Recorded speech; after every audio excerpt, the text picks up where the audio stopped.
Bonjour à toutes et à tous, j'espère que vous allez bien, très bien, c'est Nasvap et c'est un plaisir de vous faire cette vidéo aujourd'hui. Vous avez été nombreux à me demander si le système de vapeur mèche plus coton, si on pouvait vaper aux alentours de 0,6, 0,8 plus ppr. En général dans toutes les revues c'est des résistances entre 0,4 le BT et 0,2 voire 0,15 sur certains drippers mèche plus coton.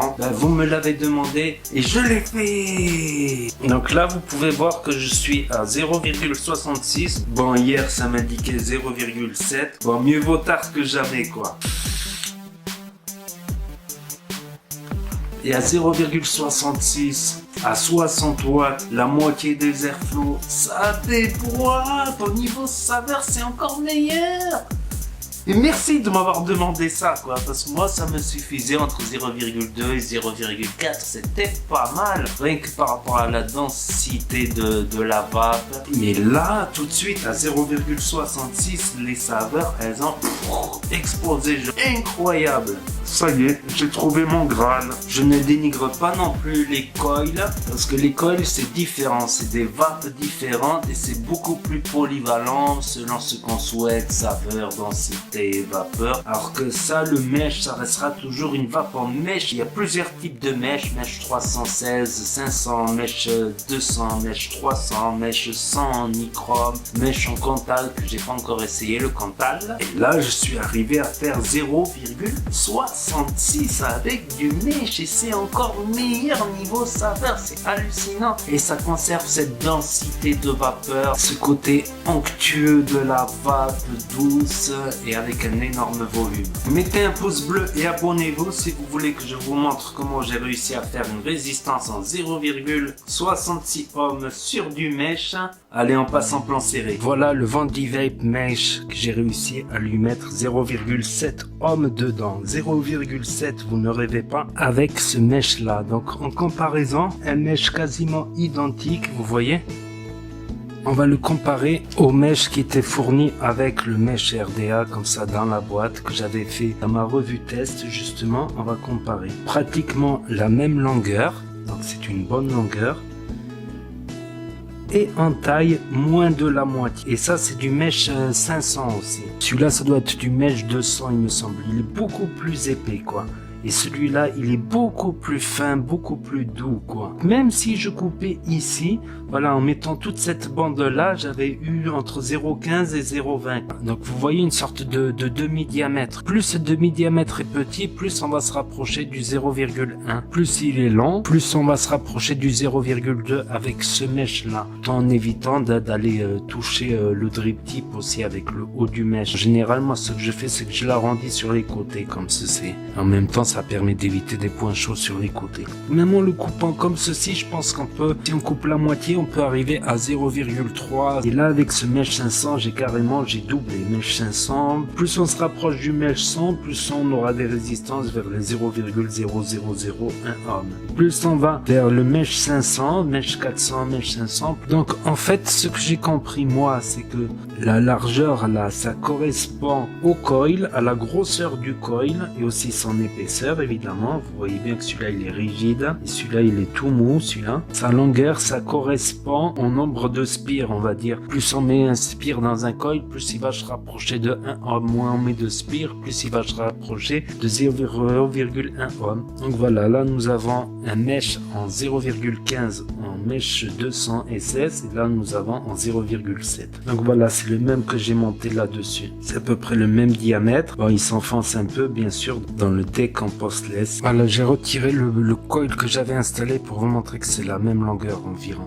Donc on va essayer avec celui-là. Ce que je fais, c'est que je mets une patte d'un côté, je revisse. Je veille à ce qu'il soit bien au milieu, évidemment. Je mets l'autre patte ici de ce côté. Vous pouvez mettre aussi le coton et ensuite après resserrer. Et je referme en veillant à ce qu'il soit bien au milieu. Je vais vous montrer comment je l'aplatis sur les côtés. Je prends une pince comme ceci. Je viens, je le tire et je plie un petit peu. Je viens de ce côté et je le plie un petit peu. Voilà, ça évitera qu'il monte trop haut et qu'il touche le drip tip. Donc là, vous pouvez voir que la box le détecte à 0,73 ohms. J'appuie pour faire un petit dry burn et le faire rougir et lui prendre de la couleur. Donc vous avez vu la fumée qui s'est échappée, c'est tous les résidus d'huile et tout ça. Donc ensuite on va éteindre la box et on va passer au cotonnage. Bon, pour le cotonnage, comme on peut pas trop le tasser de chaque côté, j'ai opté pour une autre solution. Je mets un petit morceau ici de coton en plus. Ensuite je fais passer d'un côté. Je viens chercher de l'autre. Et je fais passer jusqu'à ce que j'arrive au milieu. À cet endroit où il y aura plus de coton, vous voyez. Mais néanmoins, je tasse quand même un peu.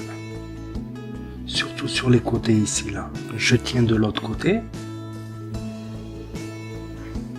Et je vais essayer de remplir un petit peu plus, quoi. Surtout sur les côtés, là.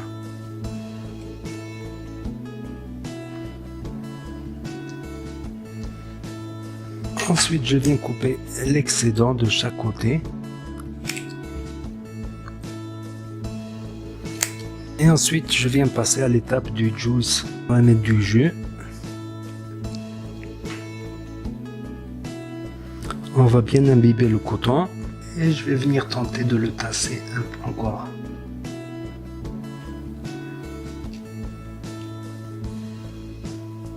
Un petit test de fire à 25 watts et ça marche bien. C'est excellentissime niveau saveur. Franchement, faudrait que je le compare à un dripper saveur là en coil. Franchement, parce que là, je suis bluffé quoi. J'arrive pas à y croire en fait. Ma parole, j'arrive pas à y croire. Par contre, même si c'est en 0,7, 0,66, si je me mets à 30 watts avec les airflows bien fermés, ça ne restitue pas les saveurs comme à 50 watts, à 60 watts. Et c'est un peu poussif à 30 watts. Donc oui, c'est possible de vaper à 30 watts dessus en 0,7 ohm, mais on ne profitera pas de ces saveurs extraordinaires. C'est poussif. À 40 watts,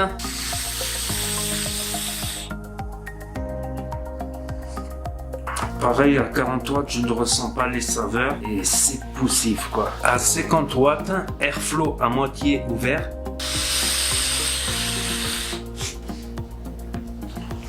Ça y est, les saveurs elles commencent à arriver, le côté sucré, le côté de mon flanc là, c'est sublime, voilà. C'est sublime et encore meilleur à 60 watts. Donc comme je vous ai dit, la longueur du mèche du pôle positif au pôle négatif, ça équivaut au nombre de spires. Par exemple, si vous avez fait 4 spires sur un coil qui vous donne 0,5, ben, si vous en faites 8, ça vous donnera 0,7. Et la largeur du mèche, ça équivaut à la largeur du coil, quoi. Donc si vous avez un alien en 6 âmes qui vous donne 0,005 ohm et que vous avez un fil Cantal tout fin qui vous donne 2 ohm 98, largeur plus fine et longueur plus longue. À 50 watts, airflow à moitié ouvert, c'est de la balle, c'est de la balle. Certes, le mesh il est plus fin, ça fait moins joli. C'est pas d'ordre esthétique, c'est important. Je préfère un mesh fin comme ça, à 0,66 niveau saveur. Et niveau vapeur, ben, ça me comble, regardez ça.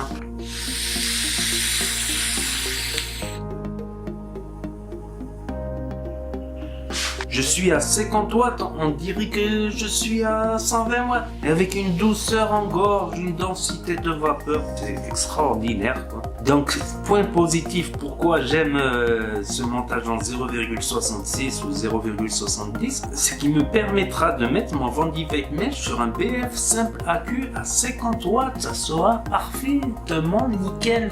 J'ai pris la Dripbox 160 parce que j'étais habitué à faire des montages en 0,2, 0,15, 0,10 qui demandent au moins 80, 100 watts. Ça me permettra de vaper sur une BF mono AQ, tout simplement incroyable. Je suis étonné moi-même, j'arrive pas à y croire. Voilà, j'ai trouvé mon Graal quoi.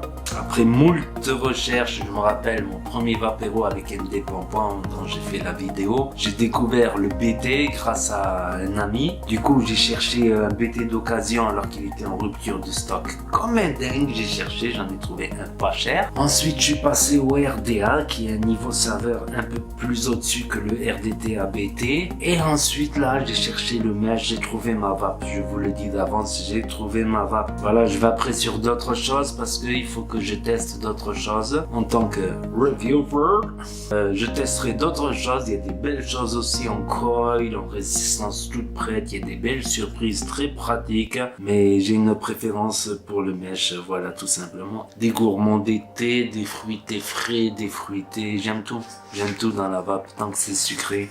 C'est trop bon, c'est incroyable même. Mais par contre le mesh, voilà, faut pas se louper dans le mesh. Si on met pas assez de coton, ben il y aura du dry heat. Ça m'est arrivé parfois de mal cotonner, de pas assez cotonner, d'avoir des grilles du mesh qui ne sont pas en contact avec le coton. Ben, ça ne pardonne pas. Dry heat direct, grille direct jusqu'à réajuster et retasser le coton. Voilà, moi je vape comme ça, j'aime ma manière de vaper. Après qu'on coil en mettant le truc là ou le truc là où on remplit. Moi je coil comme le créateur du Typhoon BT qui a inventé ce système de mèche plus coton. Voilà, moi je coil comme lui, j'ai pris l'habitude et voilà, l'autre méthode elle marche aussi, y a pas de problème, je vais l'essayer. Mais voilà, moi je cotonne comme le créateur du Typhoon BT, Thomas Brockman. Donc si vous avez aimé cette vidéo, n'hésitez pas à mettre des pouces bleus, sinon vous allez avoir un dry heat comme vous voulez. Les pouces bleus améliorent la capillarité du coton et n'hésitez pas à commenter, à partager et à vous abonner si vous voulez suivre mes prochaines vidéos. Et je vous dis à très bientôt les amis les potos pour de nouvelles vidéos revues et Tito, c'était NASA Vape pour vous servir et n'oubliez pas que si le courant passe, ça va pas bien.